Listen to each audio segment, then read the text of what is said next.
So, there are three basic questions based on curiosity which opens as what, why and how. What means what is physics, and why means why I have to study the physics, and the last one is how should I study the physics.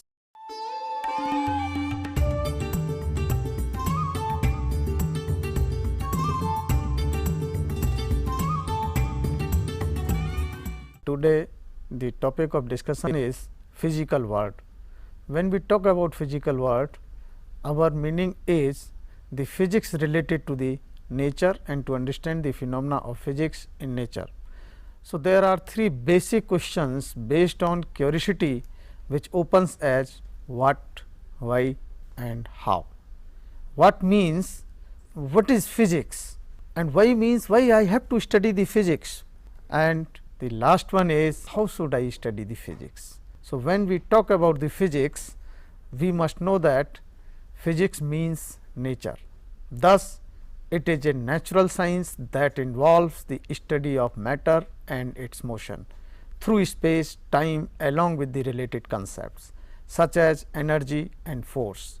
More broadly, it is the general analysis of nature conducted in order to understand how the universe behaves. So, in the physical world, we involve largely the whole universe and the activity and events going on in the universe. Physics covers a wide range of phenomena from elementary particle to the largest particle, and when we say the elementary particle, we talk about the atoms and the particles smaller than atoms, and when we talk about the larger particles or larger bodies, we means the planets, the stars and other things. So, we are interested to know what is happening in our surroundings through the bodies which are very much physical, which can be measured, which can be seen, which can be observed.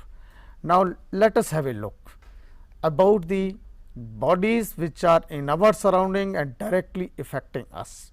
These bodies may be the plants, may be the mountains, may be the rivers, and how the water is flowing through the rivers. So, all these small concerns we deal in the physics. So, sometimes physics is called the fundamental science or the fundamental physics. Physics is very interesting subject and it has a very large scope, and along with the scope it also gives excitements. So, the science of physics which is determined that matter is transformation of energy, and it limits and it delimits also. The energy is being converted from one form to another form. That is why it has a very important role to understand how this transformation of energy is taking place from one form to another form, and this leads us to observe many events which are going on in our surroundings. That is why we say that physics is the fundamental science and it is the science of sciences, and in this excitement is very important. What I am reading, what I am learning, what I am observing, what I am calculating, it gives me the excitement. When I saw a rainbow in the sky, why the colors rainbow are 7 in number and which one is at upper level and which one is lower level, it gives me the excitement. How this rain is taking place, it gives me the excitement, and I become interested to know the science of it, the physics of it. That is why physics gives very excitement, and this is a firm belief of the people that physics is meant for us, physics is invented by us, and physics is very useful to us according to its scope and its excitement. The first and foremost is the appearance of motion. The entire universe is constantly on the while, but the basic character of energy is inertia. It cannot be still its own. So, if motion is must as it is, then how could energy take to motion? This is the interest, this is the scope of physics. even if it be an accident, it must have the cause of it, and we are interested to know the cause, so that we can avoid the accident. So, the source of generated motion is the inertial energy, must over the beyond energy, and it must be dynamic as well. As energy does not decay and does not subject it to any loss or gain. So, we say that energy is conserved, which affected motion, and we must enjoy an independent existence of its own.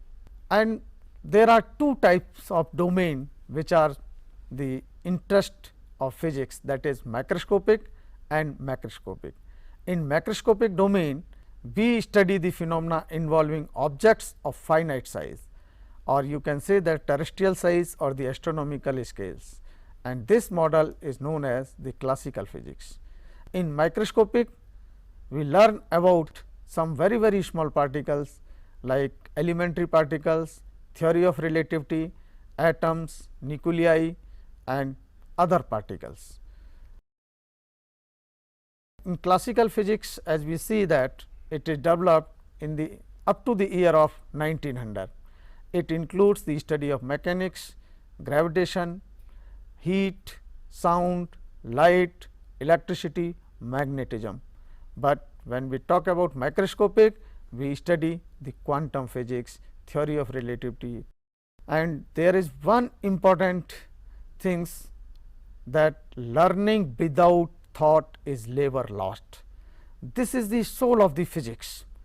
If someone know the concept of physics, but not able to apply its understanding to the phenomena which are taking place in our surrounding, then it is useless.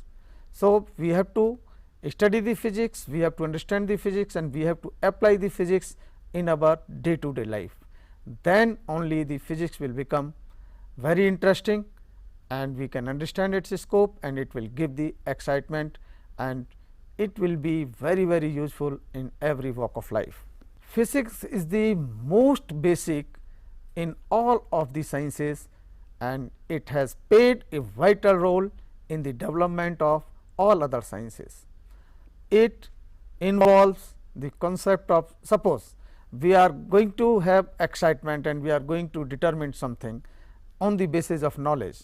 If someone knows the concept of density and relative density, and using this concept determines purity of a substance like milk and gold, and obtains the result which is very close to the reality, and it is a similar result as Archimedes found the purity of gold of crown of the king, then physics becomes exciting and appreciable.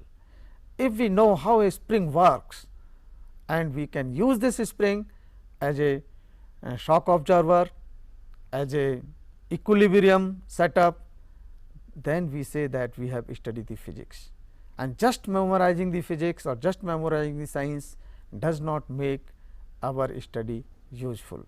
Physics has the sense of natural science. It is the study of nature, which is responsible for energy conservation and energy creation in the universe. So, there is a conservation law of energy, and similarly there are number of conservation laws like conservation law of momentum, conservation law of angular momentum, conservation law of symmetry, conservation law of parity. So, these are the conservation law which are very much useful in the study of nature. The physics behaves, or the physics is the science for mankind, and it will continue to get closer to the ultimate truth of nature. A major preoccupation of physics is the study of elementary particles and their interaction. Physics answers the questions involving the behavior of non-living things in nature. So, now you can understand the meaning of physical world and the phenomena taking place in our surrounding, which we have to study, and we have to study the laws which govern the nature and which are very much useful as a application. So, when we talk about the application, we are talking about the society and technology.